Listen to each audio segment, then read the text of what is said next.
निम्न माध्यमिक लाइसेन्सको प्रवेश पत्र मोबाइलबाट पनि डाउनलोड गर्न सकिन्छ र धेरैजनाको समस्या भइरहेको थियो, हेर्न मिलिरहेको छैन अथवा सिस्टममा प्रब्लम आएको छ सर, देखाएको छैन भन्नुभएको थियो। अर्थात् तपाईँलाई यसरी देखाएको थियो है त।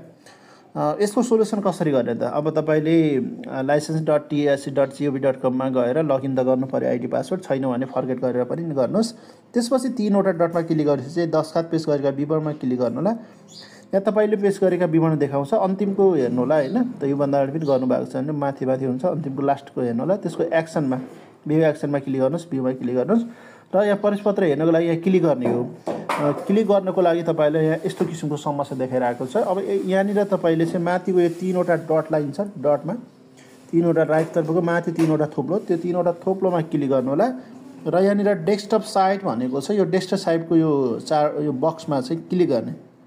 क्लिक गर्ने बित्तिकै तपाईँको देखाउँछ यसरी है, प्रवेशपत्र मजाले देखाउँछ। अब यहाँ प्रिन्ट एडमिट कार्डमा क्लिक गर्ने। प्रिन्ट एडमिट कार्डमा क्लिक गर्नुभयो भने यसलाई चाहिँ हामी सेभ गर्न सक्छौँ। यहाँनिर पिडिएफ भनेर यहाँनिर साइडमा पिडिएफ भन्ने छ, यो सेभ द पिडिएफमा सेभ गर्ने र तपाईँले डाउनलोड गर्न सक्नुहुन्छ। मजाले यसरी चाहिँ डाउनलोड सेभ गर्न सक्नुहुन्छ। यो चाहिँ सेभ भइहाल्छ है त। मोबाइलबाट पनि यसरी नै गर्न सक्नुहुन्छ। अब डेस्कटपबाट देखाइरहेको छ, मजाले डेस्कटपबाट पनि गर्न सक्नुहुन्छ।